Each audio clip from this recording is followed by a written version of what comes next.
Yes, here we go. What a guest we've got on again today. It's the band with the biggest hands ever. They're so strong. They're not that big. They're getting Bonner. smaller. They're getting smaller, Simon. Very strong though. A handshake, man. I'd love a cuddle off them. That's an Irish handshake. I learned that from the great Sean Fallon. He used to catch your hand always. Brilliant. As you say, Irish hands, grew up in Donegal. What was football like for you as a kid? Were you a goalkeeper always? No, well, I played outfield until I was about 12, and Any good? I didn't.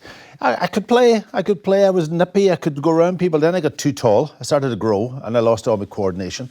But I went into goals then. I went around about 12, and I had a twin brother, Dennis, of course. Right. And Dennis played outfield, played League of Ireland football also, Dennis. So the two of us were out in the country, so it was great to have a twin brother. You know, when you're doing that shooty-in stuff, you know, you go into goals for a while, then you would do a bit of shooting, and then he would go in, but he didn't like it. So I was the one that popped in goals most of the time. So I enjoyed it, Simon, and it was good. And the other big difference between here and, say, Donegal at that time was we played on grass. You guys played on ash here, so and you never ash toughened you up. And you never created goalkeepers because of it. Well, I can't say that. Alan Ruff and those guys were going around at the time. Did you play Gaelic? Quite a lot of the Irish boys that toughened you up as well. Oh, tough as nails. I'll tell you. I played Gaelic football, played corner forward, then played midfield. Didn't play in goals, right. And that really toughened me right up. I played all levels for my county before I went away at 17. Wow. Were you a Celtic fan growing up? Yeah, Celtic fan, a Spurs fan. When right. Why Spurs? We were kind of dominated with England a little bit over there because we got BBC Northern Ireland and we got ITV, so it was all English football. But Scottish football, of course, I didn't see Celtic play live, but we had all the stories of, and next door neighbour worked over here, used to come back. He had a big photograph of the Lisbon Lions up on his wall, and I could name every player. When I was a young boy, myself and Dennis would go over and we would go through all the players. And from that perspective, we were really Celtic supporters from day one, but I think we were dominated with English football. So Spurs, and the reason for Spurs, come on, Pat Jennings. Oh, Pat Jennings. The great Pat Jennings. Was he your hero, He was my hero. Right. So that's why I followed Spurs. And they're in the Champions League final, you know, but listen, I don't know, I'm very neutral at the moment. Do you still follow them, huh? No, I wouldn't say. Probably a wee soft spot somewhere in the back of my mind about them, but... you know, when you become a player with Celtic, Celtic dominates your life. Takes over. You kind of forget about the English stuff, you know. Yeah. Sean Fallon spotted you. How Sean, did things the great develop Sean. there? The great Sean. Sean was fantastic, man. I met Sean for the first time in Dublin. We were training for a youth game, and Sean came over to me after the training, and he was out training and watched me in the game, and he came over and said, "How are you doing, son?" You know, he had that lovely Sligo accent, and asked me, would I like to come over on trial?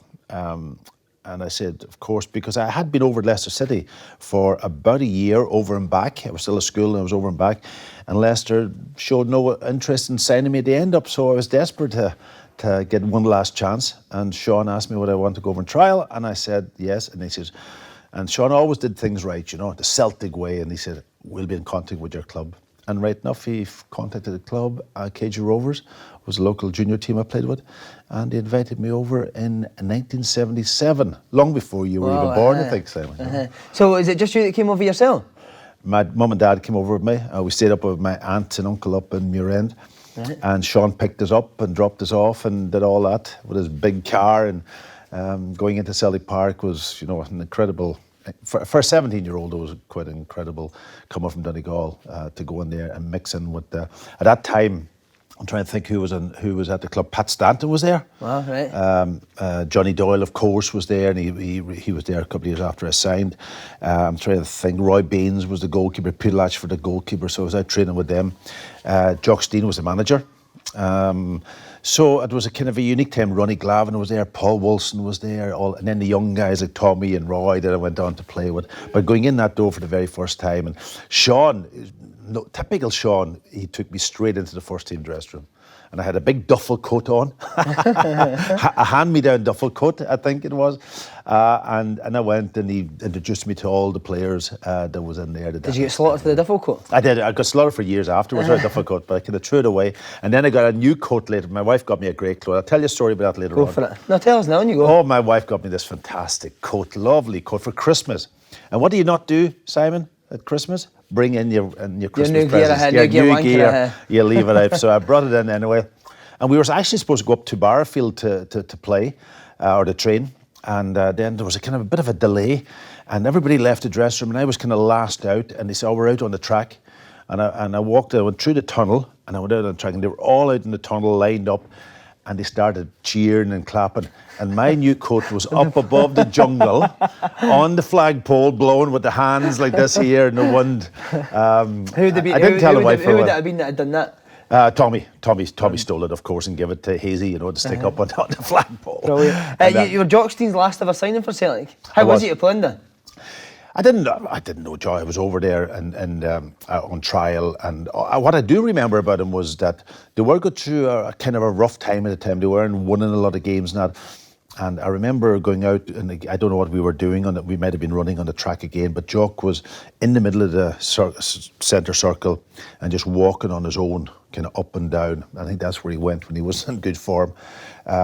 Spoke to me a couple of times, and then, of course, came over to Donegal to sign me. And, the incredible thing for me was that he was actually leaving 2 weeks later. Now, he may have got the sack because he signed me, I don't know, possibly. But I think, I owe him so much, because most managers, if they were leaving the club, wouldn't bother about a young kid from Donegal to go over and sign him, I'm sure.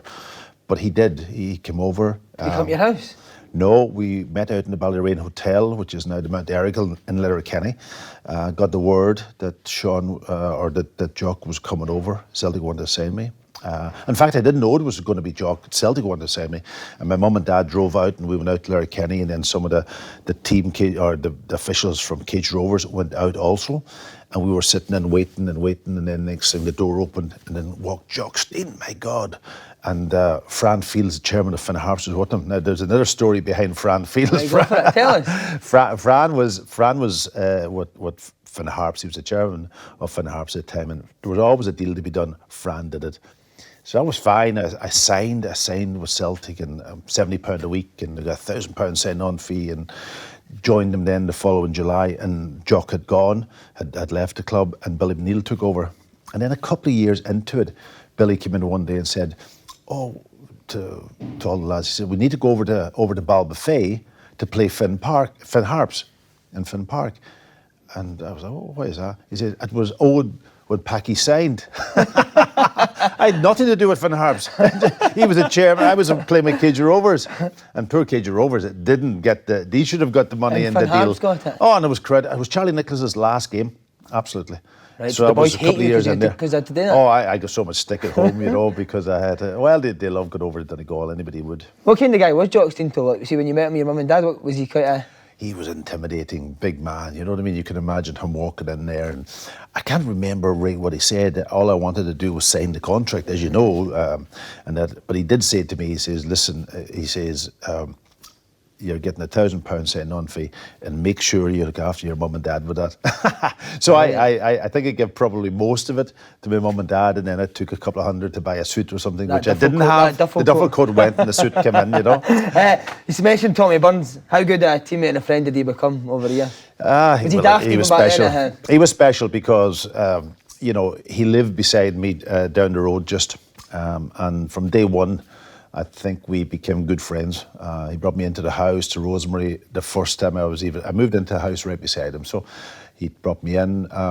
We grew up together and just made me feel at home. And we had a great time together, myself and him. We used to drive in together. We used to pick Frank McGarvey up on the way, by the way. That was a threesome in the car, and we're always kind of on the last minute, and Frank wasn't very happy because if we were late at that time, you got fined 25 quid. It didn't happen too often, but I remember one day my next door neighbour, Meg, she was a lovely, lovely lady actually, and she's no longer with us, but she was 9 months pregnant, and I remember coming out the door, and Meg was coming out her door, and I says, "Where are you going?" And she says, "Oh, I'm going into Rotten Row Hospital for a checkup," but she had no car. And I says, "Come on, jump in." So she jumped in the front of the car, and I went down, picked up Tommy, and Tommy introduced Tommy to her, and grand, and then it took off in to pick up Frank McGarvey in Mennick Road. And at the top of Mennick Road, you're supposed to turn right to go to Celtic Park. Well, I turned left, and Frank says, where are you going?" And I says, "I need to drop Meg." Now, Meg was in the front, 9 months pregnant. And I says, "I need to drop Meg in Rotten Row. She's going for a checkup." "What?" He says, "What?" oh, for God's sake, we're going to get fined. He says, let her go and get a bus. And poor Meg was like that. But I didn't. I dropped her off in Rotten Row. And Frank, unfortunately, we got fined that day, I think. Where was the dad, Frank McAvenny? Sorry? Where was the dad, Frank McAvenny? Frank McAvenny? No, the dad, no. No, Frankie boy. Frankie boy. Because I've heard Tommy's wife tell a story that when he was going on holiday, he never had a passport. And he says, I'll just use passport. No, it wasn't a passport, it was a credit card. Oh, credit card, was it was a credit card, yeah. He just used Packie's credit Was he card. daft or really? Tommy was fun, you know. I don't think Tommy would have. He wasn't a man around the house anyway. He wouldn't have been able to change a light bulb. No, I didn't do it. I think Rosemary did all the work around the house and that. But he was daft, and we had a great time. And we had great sing songs and all of that kind of stuff. The stuff that normal people have, we had it, and we had a great group out there. There was Roddy McDonald, there was myself, there was Tommy, and then of course the lads would all sort of congregate our houses, you know, and we'd have sing songs at night. And I remember a fantastic fancy dress party we had at Christmas, and there's some great photographs in the house. Danny McGrain's dressed up. I don't know what Danny was he dressed up as a woman or something? I'm not too sure. But we were all dressed up. Davy Provan was there. Oh, it was a fantastic night. And Tommy loved to sing songs, as you know. There was always a fight between himself and Charlie to see who was going to sing first. You know, who was better, Charlie or Nicholas or Tommy? Tommy was much better than Charlie. Another player breaking into the team at that time was Paul McStay. Yeah. Could you tell straight away how good he was? Yeah, I think so. He was young when he came into the team. I think he was an exceptional player. Played in the middle of the pitch. I'll tell you what Paul had. He had the ability to take the ball when he was marked. People said, pass the ball into Paul. You know that way that you have somebody sort of kind of either on your left or your right behind. Paul knew exactly where they were without even noticing. And he had a lovely little thing that he used to do, a training exercise, and you might have done it yourself when you were playing. He would get a circle of the young boys, and he would get different balls, and he would play balls into him, and he would play it off first time, or he let it, take a touch from it and run through it, and then play it off, and then he would put somebody in to mark him. And he would go short, and whatever side the guy was on, he'd let it run out the other side. And that was his little exercise. I remember him doing it a lot with Brian Scott when he was maybe an injury or that. Right. And I think that's what sort of obviously learned him and made him one of the best midfield players probably in Scotland, if not in England at that particular time. Would he have been the best you played with at Celtic? Yeah, well, Danny was a great player. What Danny had was the ability to take the ball off you and pass the ball 30, 40 yards straight to a player. He had a great ability with Charlie Nicholas when Charlie played as a young boy, and he had this telepathic sort of understanding. You know, if Charlie would come in on the inside, he would play the ball down the side for Charlie, and that's where Charlie wanted. Or if Charlie went wide, he would play it on the inside of him, and they had that thing going. Fantastic man, fantastic guy to be around when we were young. You know, because he encouraged you and he made things happen, Danny, you know, for you, you know. See, being a young goalie, who would be the one that would be shouting at you all the time? Roy Aitken? No, Roy was scared of me. No chance. I was a shouter. I was a guy. I was a shouter, you know. Who would be scared? I wouldn't be scared of any of them. No. But I had to stand up for myself. Goalkeepers had to stand up for themselves in those days, you know. I remember Billy obviously taking over, and there was Tom McAdam, there was Roddy McDonald, there was Shuggy Evalson, there was Roy Aitken, there was Tom McAdam, there was Billy himself, and we used to play these mad mentals, we called them 40 aside, whatever it was, and it was mad. But all he did was pump balls in the top of me. And because I was young and he wanted to harden me up, about 5 or 6 of them used to come in and absolutely hammer me, smash me. And that was the training then, you know, and then we used to play our little 5-a-side stuff, you know. But Danny, going back to Danny, you know, I remember playing in the charity game a number of years ago. I don't know, many years ago now, probably 10 years ago, when there was 50,000. We played Manchester United at Celtic Park. It was a magnificent day, and Danny, you know, Danny's, I don't know what age Danny is now. It's 10 years ago. He's probably 90. 90, yeah. But he was there, and he says to me, and he stripped. And I said, Danny, you're not playing, are you? And he says, oh yeah, go ahead, but don't give me the ball. Don't give me the ball. You know, don't give me the ball. I'll just go and tap it back. So at half time he comes on. And the first thing he says, give me the bloody ball. And I had to throw it out to him, and he took it and he passed it, you know what I mean? And that was Danny. He demanded of you. He demanded you to play. He was your reserve team assistant manager when I was younger. Oh, right, okay. He would join in as well. He would never give the he would genuinely try and tackle him, and he would do you, and could you get the ball from him? Over the top, Danny. Would he have been world class, Danny? Danny was. Danny, when he in his heyday, you know, before he probably got the injuries and that, he was probably up there with the best in the world. There's no doubt about it. I remember watching him as a young boy in the World Cup in '74 and that, you know, and he was magnificent. Was he sarcastic back then? 'Cause he was Aye, all players are sarcastic. All the top players are sarcastic. Were you sarcastic? You have to. Yeah, no, I was a quiet one. You have to live in that dressing room. You go down to Liverpool, the Kenny Dalgliish's and that. My God, the one-liners absolutely slaughter you. But you have to handle that, and you've got to get on with it and give it back if you can. Because he always used to tell us he was in Pelly's best ever 11, wasn't he? Danny, yeah. Did he tell you that? Yeah, when he was coaching every day. Right, Billy McNeil took over, as you said. How important was he in giving you confidence to go and be the number one? Well, just picking me in the first place, you know. Do you remember your debut? I do. Yeah, St. Patrick's Day, 1979. I think it might have been a Tuesday, and the crowd, believe it or not, were only about 17,000. There was snow around the pitch. They took the snow off the pitch. And he told me, I think on a couple of days beforehand, maybe a day beforehand, and there was a postal and telecommunication strike on, so I couldn't even let my parents know. There was no mobile phones those days.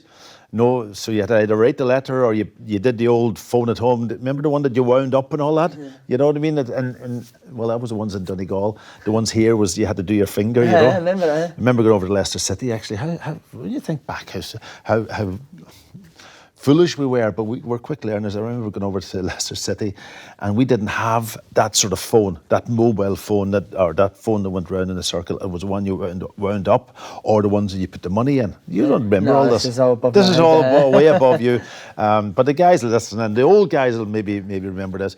But I went out to use the phone, and there was this sort of ring one where you did this here, and I looked at it for a while, and I says, "Oh, Jesus!" And then because I had a phone home to my dad. At a certain time, and then I went like this here. No, it wasn't working. So I went into the landlady and I told her, listen, I don't think your phone's working and I need a phone home. Can you come out and help me? So she came out and she went the opposite way. You went the opposite way and then let it go in the opposite way.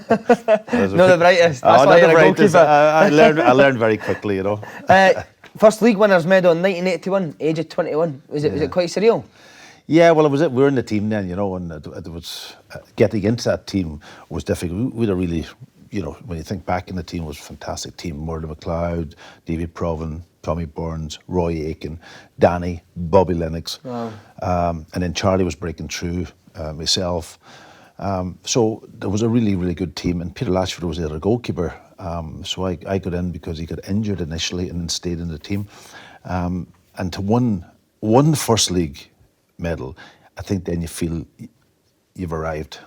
You've sort of arrived at Celtic, you know. You have to win a league to be there. A cup's okay, but the league is a critical thing. You said Bobby Lennox, and I never knew that he played. What was he? He played my debut. Yeah. He scored 2 goals in my debut. How was he for a young player like you? Was he good? He was brilliant. Bobby was the fittest guy you've ever met in your life. Himself and Roy Aiken led the training. We came in pre-season, the two of them were up front, and they were on you go, and you had to follow them, and they kept the pace up. Bobby was incredible. Would he talk about the Lisbon Lions a lot? No, not really. Jimmy Johnson came in one day and trained with us. Absolutely, when we were young, yeah. But he chipped me in a 5-a-side goal. That's all I can remember.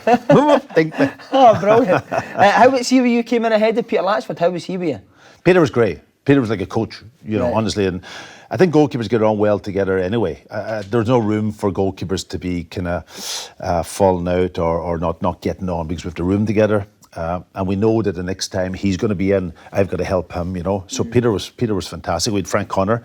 I don't know, do you remember Frank? Frank was scary, wasn't he? Oh, he was scary, yeah. But Frank was brilliant for us, brilliant. And he was an ex-goalkeeper too. So Frank was the guy that stood up for you, but really put you under pressure to perform. And I was in the reserves with Frank for about a year and a half, you know. And then later on, when he became assistant manager and so on. So Frank if you had a bad game, would he go through you? Huh? Oh, aye. Frank would tell you. Frank would tell you, you know. But he was doing it for the right reasons, you know. And sometimes maybe that's missing a little bit now. Think so? I think so. I think so. The characters have gone for the game. You can't shout at players now. No. It's a different game. It's a different way of dealing with, you know, players now. You have to coax them. You have to talk one-to-one with them. You can't dig them up. All of those things have changed. But at the end of the day, it's all about getting results, whatever way. Yep. 1982, won league again, but achieved success in Europe. Standout performance in the Ajax game. How was that? You've been reading up, haven't you? I haven't, yeah. Somebody has. Did you see the pictures? No, I've not seen the football pictures, is it? No. It was a great night. It was a great night because... After or the actual game? Both. But they carried Big Billy to bed that night afterwards. I think it was Peter Latchford that carried Big Billy up to bed with Frank McGarvey. and then threw him in the bed because he was well gone, and rightly so, because he had just beaten one of the top teams in Europe. And then, as Frank McGarvey was going out the door, he heard Peter Latchford saying, "Boss, any chance of that new contract?" Well, he was kind of how he was gone at that stage. Oh, brilliant! Yeah, did Cruyff played as well? Cruyff played. Cruyff was coming to the end of his career, and he came back to help that young team. But the Lairbys, the Jesper Olsens, Mjalby, they were all young kids in the team. And then, of course, Cruyff was the senior guy and came back. Graham Sinclair marked him that particular night, and he was given the task of man marking him. And I'm telling you now, the ball could be 2 yards from Graham Sinclair, and he never touched the ball. He just ran after Johan Cruyff. But he came off injured near the end, and then I think that's when we scored our goal. But it was a great night. I played well. I played well in the game. We got hammered in the first game at Parkhead, absolutely hammered. We drew the game, I don't know how, and then we beat them out there, which was quite incredible in a way. And I think away goals, maybe we went through, I'm not too sure. But anyway, it was a great night. And was that common back then? If you had a good result, would you all go out together? We used to stay over, which was different than now. And then I don't think we left the hotel, but we ended up in the bar, as you would, and have a few drinks and the media. Of course, that was the other thing. The media mixed in with you, And did, right? So you all drank together. The media would have been in the hotel too, and we'd have a few drinks. It's the same with the Irish team. When I went away with the Irish team first, the media was always in around us, and we got on well with them, and there was none of them going to really stitch you up, and I think that's missing a wee bit in the modern world. There's a different, of course, technology has come in, but there's the relationships with the media has changed a lot. The game's gone. Game's gone. As you say, you're involved in a lot of high-profile performances. Sorry, was there ever interest in you for other teams? I don't know. There was no agents, and we didn't know. I did.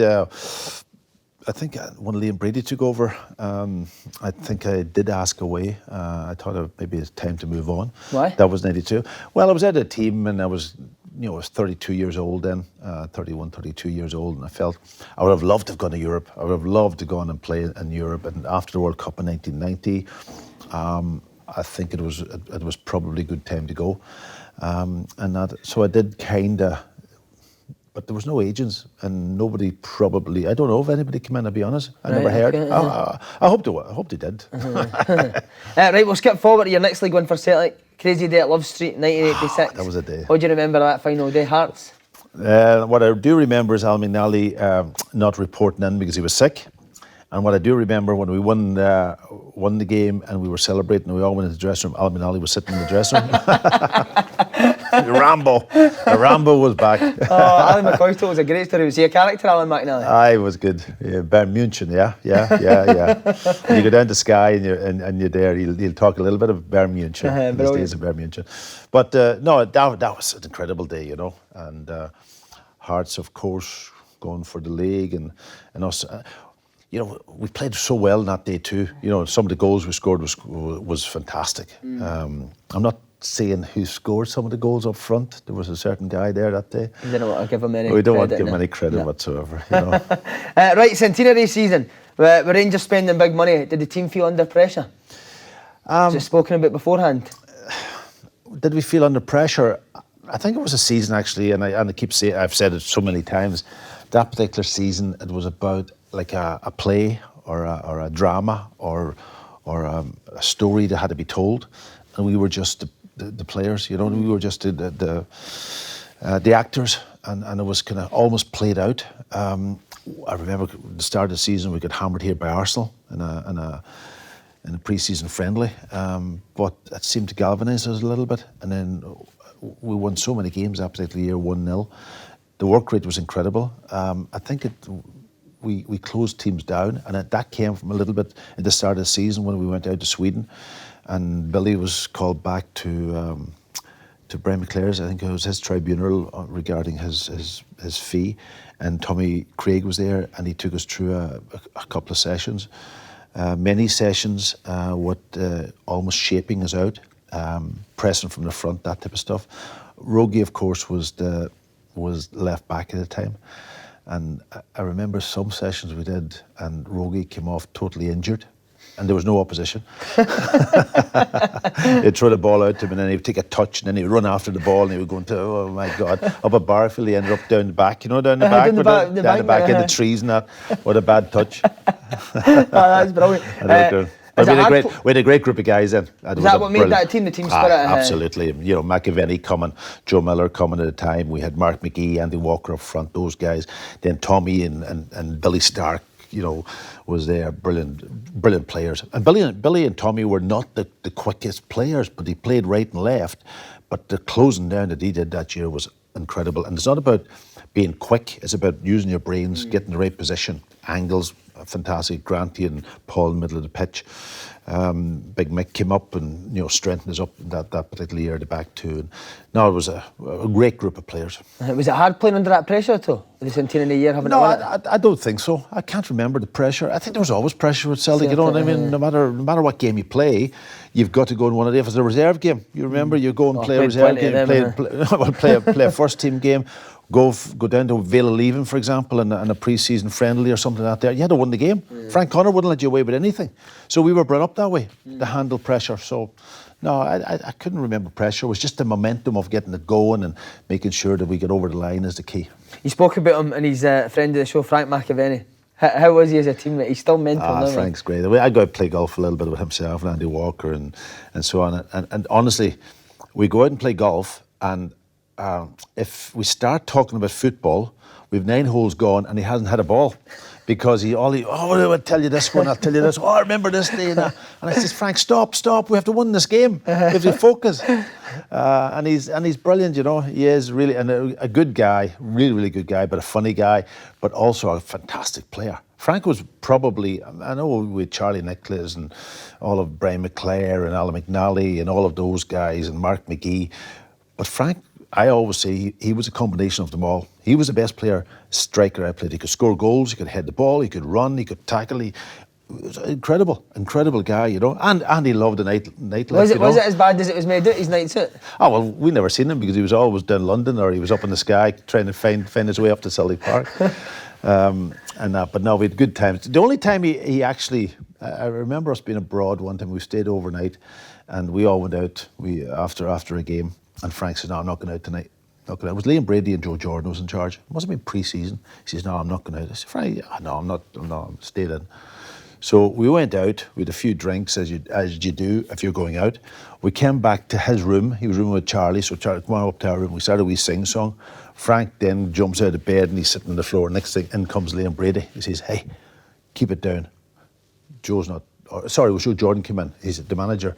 You keep it down. So, okay, Joe. So he leaves, and then we can continue, and another wee sing-song and that. Next thing, we're all fined. We're all fined the next day. And Macca was fined too. And it was the only night he never went out. So that was his big plead, but they wouldn't listen to him. No, they wouldn't listen to him. Did you ever go to the London Wimp? No. I wouldn't hang around him. It was Alameen Knight, and who else would have been out with him? Alameen Knight.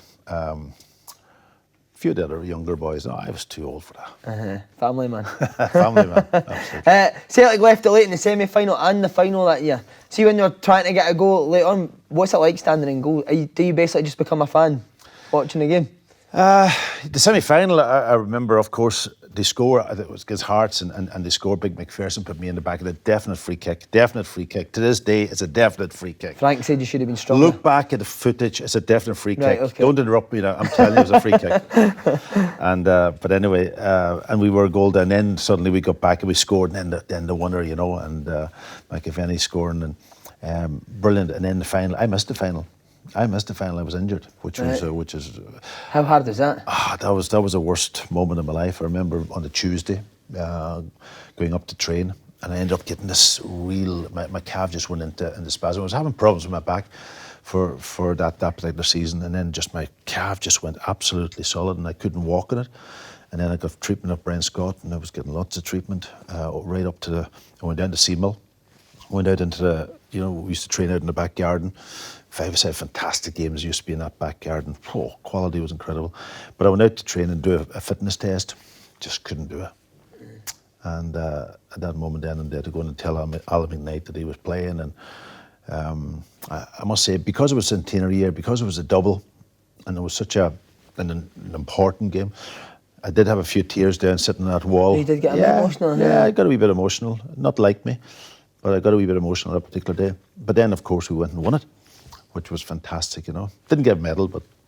So, whose back garden did you play five-a-sides in? Down in the Seamill. Do you remember Seamill Hydro? No. No, you see, you wouldn't have got there either. You just moved on to big-time stuff. Better We went down to Seamill Hydro, and that's where we trained out in the back garden. So anybody goes to Seamill Hydro, go out the back. There's two, almost, I would say, it's probably about 50 by 40, two pieces. And we played on the air, and there was unbelievable games there. The loser always went to see, by the way, afterwards. Right. And that, the losing team. But they were brilliant games. Who was the best striker in training, as in shooting, facing? That's a good question. Thanks very much, pal. That's not even on the sheet. I've just came up with that. That's a really good question. It's hard to know. I'll tell you who used to really... Well, I'm saying he used to annoy me. It was Mo Johnson. Mo Johnson was a great finisher. But I remember then after about 6 months, he used to stand... We used to play out behind the goal at Celtic Park, and Davy Hay was the manager, and we had these five-a-side goals, and all Mo did was sort of lean on the goals, and the play would go on, and then suddenly they would break up the other end, and he would run out and he would take the ball and he would score. And he was always standing behind me. In a five-a-side game, how can you stand behind somebody in a five-a-side game? And he'd get away with that? He'd get away with it. Davy Hay let him away with it. He was... Was he the golden boy? Yeah, if I knew what was going to happen in the future, I might have given him a wee one.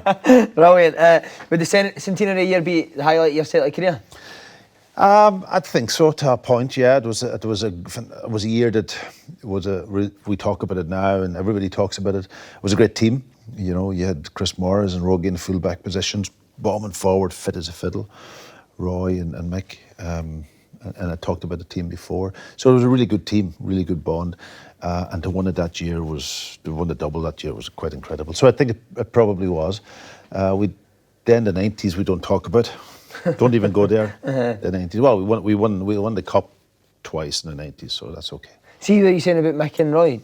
Was there always a good relationship between you and your two centre halves, or was there a lot of arguments going on? I got on well with Mick to a point, right? But Mick was a shouter and a talker and an organiser. Roy was less of a shouter, but really quick. And I used to put them under pressure, bit of pressure, and sort them out, Don't let them away with anything. Keep them there. Keep them there, absolutely. Right, Euro 80, sorry. Jack Charlton, how was he? Jack was brilliant. Jack was a fantastic leader, fantastic man. Good for me. I had that sort of kind of similar maybe to Big Billy relationship. As a goalkeeper, you're always going to get criticised by the manager, come in if you lose a goal or whatever, And myself and Jack probably had that type of relationship also, But what he did for me was he gave me responsibility. Billy would give you responsibility to a point, but Jack says to me one day, he says, he says, you're in charge of everything defensively. Everything defensively. And I was 26 when he took over, so I was about 28. Nobody ever said that to me before. So I had to go down and work out all the set pieces, defensive set pieces. Jerry Payton was the other goalkeeper. We roomed together. So we sat down, and then we had to go and speak to Mick McCarthy, Kevin Moran, these guys, and almost go and organise them all. We did everything defensively. That's not the strange, coach. That. No, I heard that before. Yeah. But what it did for me was... That, I loved it because I just grew with responsibility and all that. But what he did say to me, he says, if you get it wrong, you're answerable to me. So I couldn't get it wrong. Was he a bit unorthodox in his preparation and stuff like that as well, Jack? Yeah, Jack was, And he didn't like five-a-side football. Really? Because, he didn't like it because he felt as if you played little five-a-side football and then with little boxes, little boxes that you play and just one touch. He said, we'll be doing that in the game, so he didn't want that. How did he just want it launched? Well, he wanted it launched to a point, but he was very clever. He was a very clever manager. He knew exactly how the opposition was going to play. He gave us little tips. I remember him talking to John Aldrich, for example, and saying we played Terry Butcher was with England, and he was a captain, of course, Rangers at the time. And he said about Terry Butcher, he says, Terry Butcher, is all left-sided. And he says, and he'll knock the ball with the outside of his left foot and touch it and then go and play a ball up the line. He says, as soon as he lifts his left foot to do that, you run straight at him. And we'll see how good a player he is then, he says. And that kind of gives something in John's mind just to work on. What was the other player that played with Forrest? I'm trying to think of the guy who played alongside him.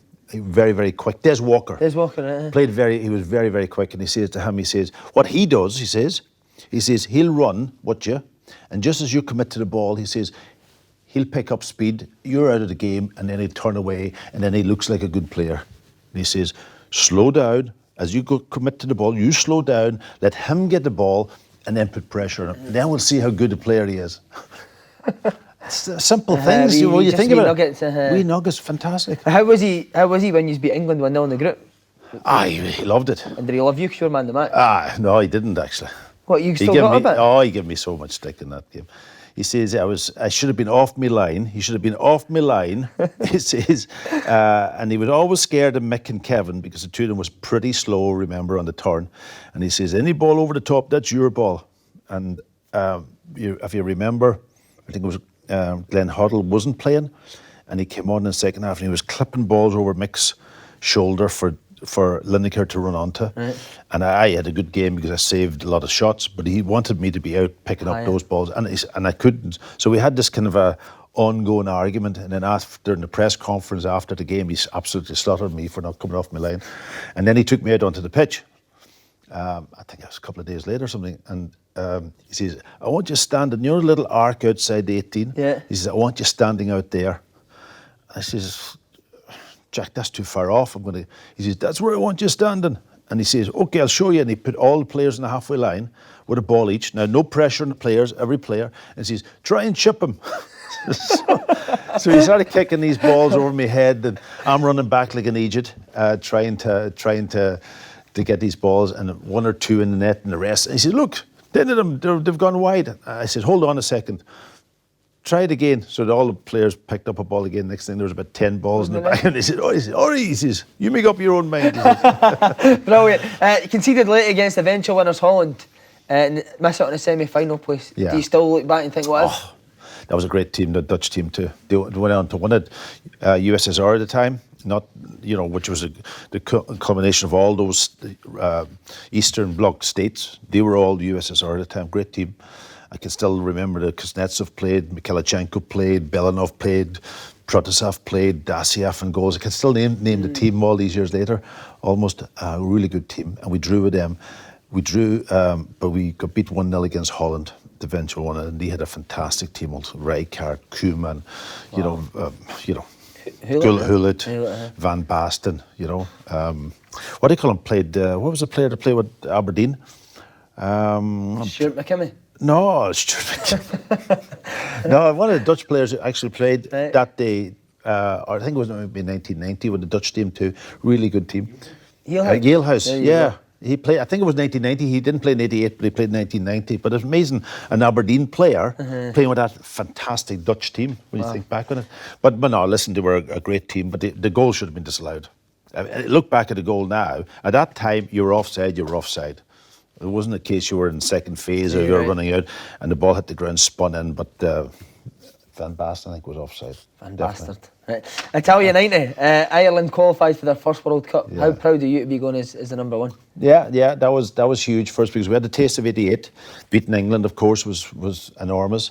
And then qualifying for the World Cup and going to 1990, the Irish team, an Irish team, and getting to the quarter-final. We were down in Sicily for the Sardinia and Sicily for the start of it. Oh, lovely. Took Scotland's place up in Rapallo in the hotel there. I'm trying to think of the name of the hotel, I can't remember. But Scotland were papped home, right, and we took their place in that hotel. Can't I believe it? That's what I mean. We drew with them on a wet, cold day down in Sardinia, and then we drew all the games. We drew with Egypt, and then we drew with Holland, and then we went up and we drew with Romania, but beat them at penalties. Yeah. And then got beaten in the quarter-final against the great Italian team, the fantastic Italian team. But the great story in that particular one is the one where our Taoiseach, our Prime Minister, who wasn't really into football, and because we had got to the quarter-final, but he had to go to Rome to watch us play. And the game was over. We got beat 1-0 against Scalacci. And, and 2 days before that, we went to see the Pope. Because I had saved the penalty, we had a private audience with the Pope in front of 2,000 people, and I was brought up and I was sort of talked to the Pope and shook his hand and did what I had to do, and then he started to talk to me because he was a goalkeeper too when he was young. No way. He in Poland, so he started the port, yeah, and I said yes, and then he said I was a goalkeeper and I knew congratulations and so on. So all the cameras were going and photographs, and it was all over the news and everything out there. So then 2 days we got beat against Italy, and the Taoiseach was there anyway, the Taoiseach, and he was going round and that, and he wanted Jack Charlton to go round the stadium with him and that, and then sort of.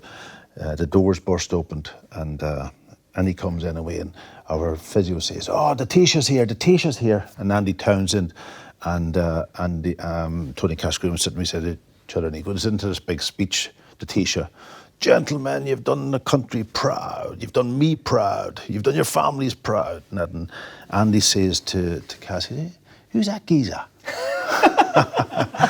and I think Tony says, "I don't know, but I think he owns a tea shop." Oh, that's tremendous.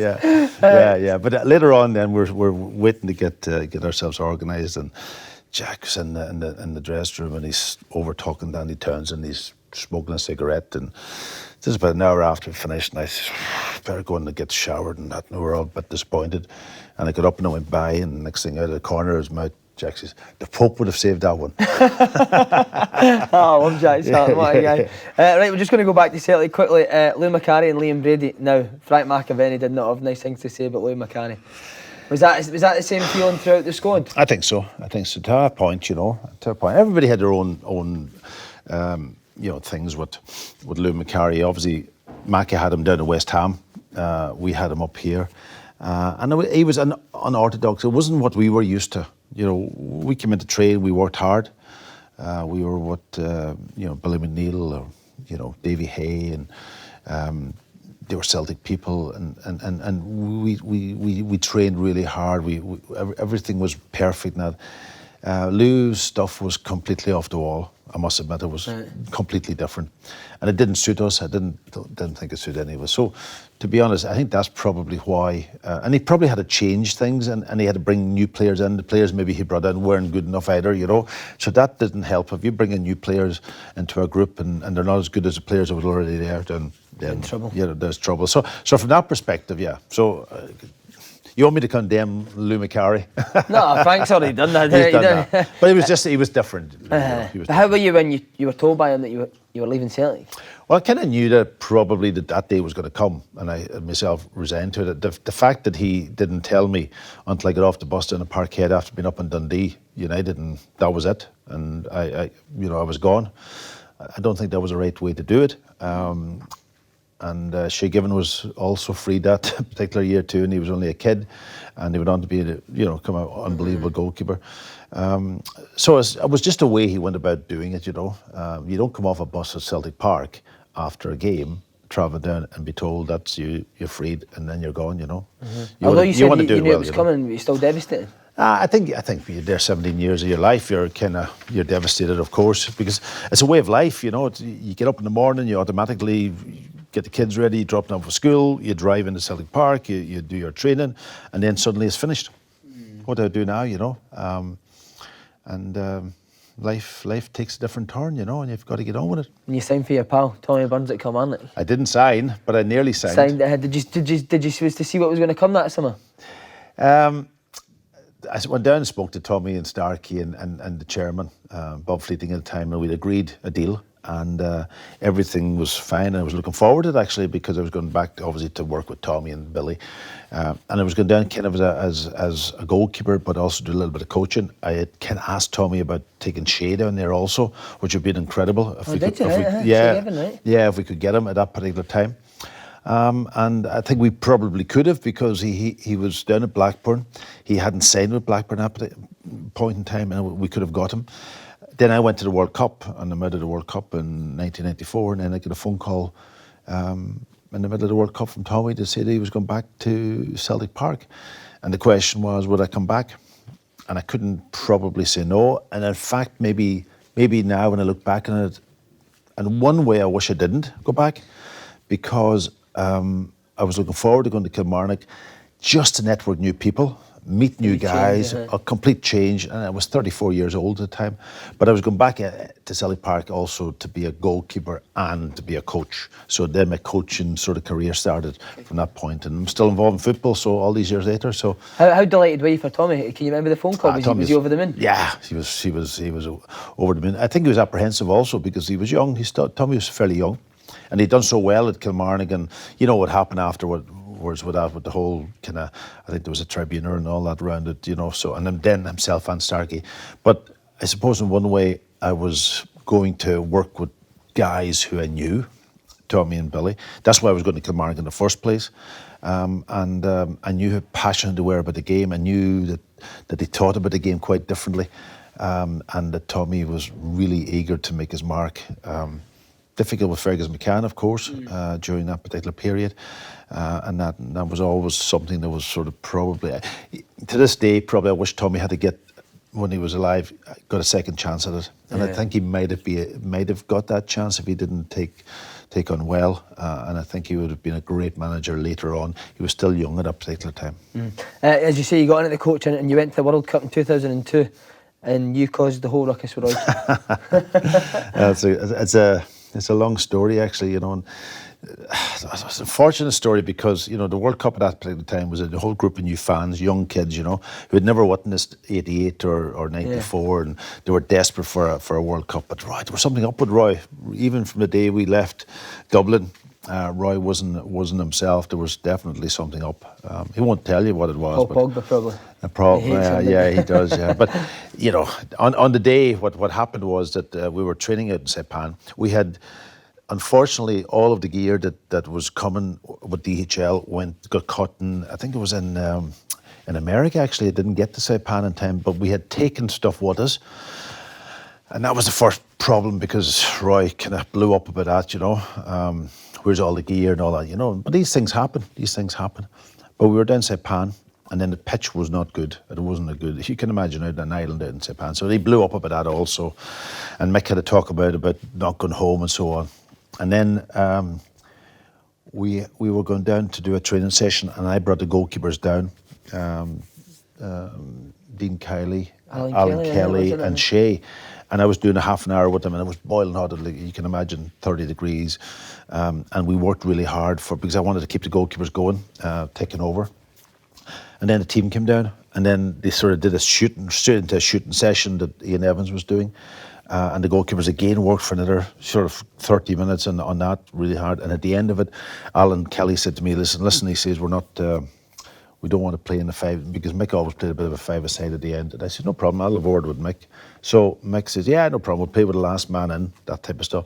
And Royce blew up about that. He says, where's the goalkeepers? Where's the goalkeepers? And I says, no, they're tired, Royce. That's what they should be. You know, so he wasn't in a bad form. So anyway, game finished, and we were down in the tent area, and then comes Roy.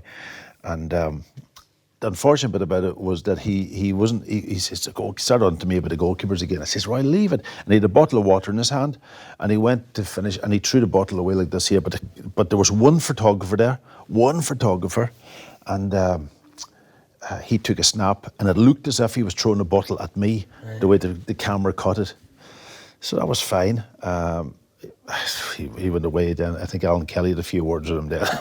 And then we went up, and there was a press conference on, and there was one of the Sky guys was there. What's the name of the guy? Lovely lad he was.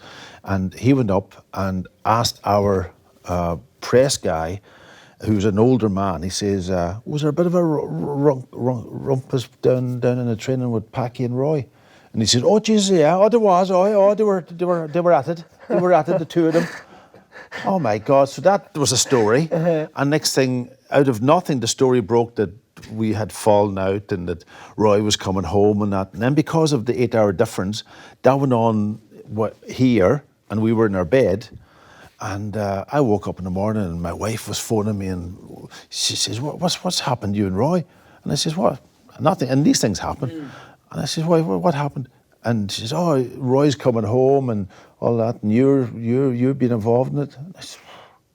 So I went downstairs, and I was a little bit late going down for breakfast, and the only two people that was in the room when we went down was Roy and Alan Kelly, the two guys were supposed to be fighting, and I was supposed to fight, and we had breakfast together. And I says, Roy, what stuff going on at home in the media? He says, oh, forget the media. He says, and then about another day later, he wanted to go home again, you know. So we always wanted to go home, but I got to blame of it. I got to blame it. That's the story. Is he a scary guy? Was he a scary guy? Was he all right? No, Roy was all right. I used to wind him up, and myself and Jerry Payton, and saying there was a big statue down in Cork that the girls used to come up and rub themselves on, you know what I mean? that kept them happy. But you proud of the team overcome that? They did really well, didn't they? They did that. They played very well. They played very well, and I think they got something from that actually. And you know, obviously Roy left, and Mick and him had this argument, and Roy disappeared. So, but I think the players just reacted in a positive way, and nearly emulated what we did in the quarterfinals of the World Cup. Yeah. Nearly got there, got beat against Spain, and the one before that, the last 16. You know, so it was incredible. In fact, I got a text from Shay Given today. I think they're playing. He's goalkeeper coach at Derby, asking me for some advice on penalties. Did you? And I said, I wish I had to give that advice to him when we were playing against Spain. Bro, just lastly, on winning the Scottish Cup in 1985, how delighted were you for Tommy and obviously yourselves, all the work you'd put into it? There was a lot of pressure that day. When you talk about pressure, that was a pressure day because Tommy hadn't won anything. And it was more for him than anything else. You know, we've had our career as players. I was coming to the end, of course, it was my last game. And to win a cup medal in your last game, I think Big Billy had that in 75, I had 95, to walk away with it. But it was more for Tommy, absolutely. The emotion was around mixture of, and Billy Stark, of course, but Tommy in particular. Who did you like for that team? As a coach-wise, players, who did you like? Well, we had Van Hooijdonk was coming, you know, and he was a tremendous player. I'm not sure if, I think it was the following year that Canio and Tom and them came in. But after that. And maybe Tom was in at the same time too. But we had a good enough team. It was against Airdrie. We were one that we expected to win, but we didn't really play that well on the day. But it was just getting that goal that Van Hooijdonk got up and headed, and the game didn't matter. How we played didn't really matter. Just winning it on that day, and it didn't help Tommy, didn't keep him in a job. And then back to Tommy's karaoke. Oh, we had a bit of a night that night. All right, absolutely. Brilliant. Just finally, how do you look back on your Celtic career? With pride, you know. I don't think there'll be many people who play 17 years at a club. It was my full career there. Lots of great people throughout it. Great players I played with, managers, even all of them, even the ones that maybe at the end I didn't really get on with, or even the Lou McCarrys, I still took something from it. And when you look back and you get older, you look at championships and cups and stuff that you won, it's only now that you really appreciate them. You know, and we talk about 95, the appreciation of winning your last one, because it's the last one. You can't win any more. You look back and then you say probably that was the most important one. Right, thanks very much, Packie. Okay, Sam. Top man. Good to see you. Cheers. Cheers.